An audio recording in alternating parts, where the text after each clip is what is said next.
कि भारतीय reserve bank RBI, जिसे सेंट्रल बैंक ऑफ इंडिया कहा जाता है, क्या कहा जाता है? सेंट्रल बैंक ऑफ इंडिया कहा जाता है, जिसका नेशनलाइजेशन कब किया गया था? 1949 में किया गया, और इसका निर्माण कब किया गया?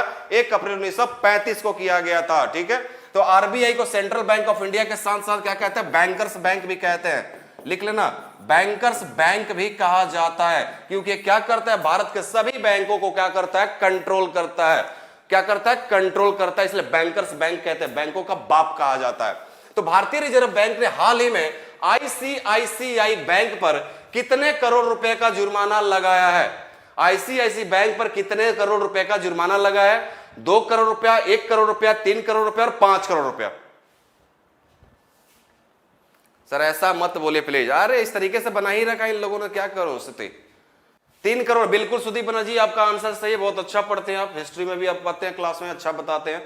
3 करोड़ रुपया इसका आंसर होता है। देखो आईसीआईसीआई बैंक ने क्या किया मेरे दोस्तों, आईसीआईसीआई बैंक ने क्या किया कि जो इसके पास प्रतिभूति थी, जो सिक्योरिटीज था, ठीक है, एक श्रेणी से दूसरे श्रेणी में स्थानांतरित करना चाहता। थोड़ा सा टेक्निकल टर्म इकोनॉमिक्स का, देखो हर बैंक को ना सिक्योरिटीज के तौर पे क्या करना पड़ता है? पैसा रखना पड़ता है। किसी दिन डिटेल में आपको भरत सर से बोल दूंगा, आपको बता देंगे। ठीक है, क्योंकि मैं बताऊंगा तो लगभग इसमें ही 15 मिनट टाइम निकल जाएगा। ठीक है, भरत सर को बोल दूंगा, आपको बता देगा। तो हर बैंक जो ना, आरबीआई क्या कहती है कि जितने भी बैंक है उस बैंक से कहती है कि आप अपने बैंक का इतना प्रतिशत हिस्सा सिक्योरिटी के तौर पे आपको रखना है, कि कल को आपका बैंक अगर मान लो भंग हो जाए, आपका बैंक जो है बैंकरप्ट हो जाए, यानी कि दिवालिया हो जाए, तो जो सिक्योरिटी के तौर पे अपने पैसा रखा है, उस सिक्योरिटी को, जो लोगों का पैसा आपके बैंक में इन्वेस्ट है, और सिक्योरिटी से उनको क्या किया जा सके? रिटर्न किया जा सके। तो थोड़ा मैंने जो है सरल भाषा में समझाने की कोशिश करी है। तो इसने यही किया आईसीआईसी ने कि क्या किया कि जो इसके पास सिक्योरिटीज था, जो आरबीआई के हिसाब से रखना पड़ता है परसेंटेज, और ये परसेंटेज तय कौन करता है? आरबीआई तय करता है। ठीक है, तो इसने अपने सिक्योरिटी प्रतिभूतियों को एक श्रेणी से दूसरे श्रेणी में स्थानांतरित कर रहा था, जिसमें आरबीआई ने चेकआउट किया और पाया कि ये गलत कर रहा है, तो इसके ऊपर जुर्माना लगा दिया। कितने का? 3 करोड़ रुपए का जुर्माना लगा दिया। हालांकि कोई ज्यादा नहीं है बैंकों के लिए, वो भी आईसीआईसी बैंक के लिए इतना ज्यादा नहीं है। नेक्स्ट, निम्न में से किस देश ने हाल ही में इबोला के 12वें प्रकोप के अंत की घोषणा की है? इबोला भी एक प्रकार की क्या है? वायरस है। इबोला भी क्या है मेरे दोस्तों? एक प्रकार की वायरस है। इबोला वायरस जिसकी खोज कब की गई थी? जिसकी खोज कब की गई थी? तो दोस्तों इसकी खोज की गई थी कब? इसकी खोज की गई थी, इसकी खोज 1976 में किया गया था। कब किया गया था? 1976 में इबोला वायरस की खोज की गई थी। तो कौन सा देश है जिसने इबोला के 12वें प्रकोप के अंत की घोषणा की है? रवांडा, केन्या, घाना, कांगो। इसका आंसर गाइस होगा कांगो। ठीक है, इसका आंसर क्या होगा? कांगो होगा। इसलिए इबोला के वायरस की खोज 1976 में किया गया। आपको याद होगा कि पश्चिमी अफ्रीका में, शायद आप याद हो या ना हो, मैं थोड़ा याद दिलाने की कोशिश करता हूं कि पश्चिमी अफ्रीका में, वेस्ट अफ्रीका में 2014 से 2016 के बीच में इबोला वायरस जो है एक तरीके से क्या बोलते हैं वहां पे आतंक, मतलब कि एक तरीके से वो काफी फैल रहा था, स्प्रेड हो रहा था। और इबोला वायरस ऐसा कि अगर इस वायरस का अगर आप शिकार हो जाते हैं तो आपकी बॉडी जो है धीरे धीरे क्या होती है? सड़ना, डिकम्पोज होना शुरू होती है, और मैक्सिमम जो 48 घंटे के अंदर आपकी डेथ हो जाएगी। मैक्सिमम जो 48 घंटे के अंदर आपकी क्या होगी? डेथ हो जाएगी मेरे दोस्तों। ठीक है, तो कांगो इसका आंसर होगा। तो लगभग 2014 से 16 के बीच में वेस्ट अफ्रीका में ये चला था इसका प्रकोप इबोला का। ठीक है, आपको शायद याद होगा। ज्योति कटारिया मैम को गुड मॉर्निंग मैम।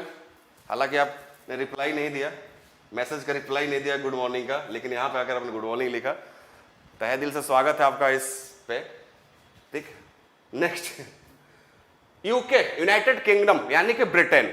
ठीक है, यूके यानी कि यूनाइटेड किंगडम, ब्रिटेन बोलते हैं, स्थित वैश्विक ब्रोकरेज फर्म बार्कलेज ने भारत के जीडीपी विकास अनुमान को 2021-22 के लिए अपने पहले के 11% के अनुमान से घटाकर कितने प्रतिशत कर दिया? अब देखो मैं बताता हूं, क्वेश्चन शायद पढ़ने से आपको ना समझ में आया।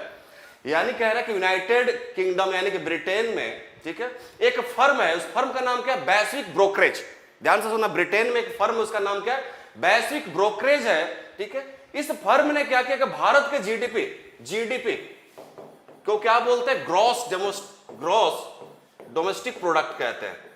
ग्रॉस डोमेस्टिक प्रोडक्ट कहते हैं। जीडीपी का कोई बताया डेफिनेशन क्या होता है? जीडीपी का ये तो हो गया डेफिनेशन, ये क्या होगा? फुल फॉर्म हो गया। डेफिनेशन क्या होगा जीडीपी का, जिसे हम हिंदी में सकल घरेलू उत्पाद कहते हैं। हिंदी में क्या कहते हैं? सकल घरेलू उत्पाद कहते हैं मेरे दोस्तों। तो ध्यान से बात को सुनो, जीडीपी का फुल फॉर्म क्या होता है।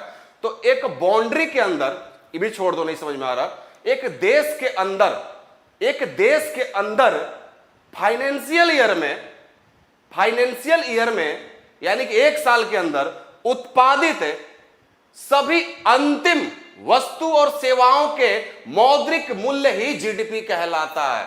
अब भी नहीं समझ में आया तो मैं क्या बताऊं। यानी कि देश के अंदर जो भी एक साल के अंदर जो सेवा और जो है गुड्स वस्तु तैयार हो रही है, उनका अंकित जो मौद्रिक मूल्य है वो क्या कहलाता है? जीडीपी कहलाता है।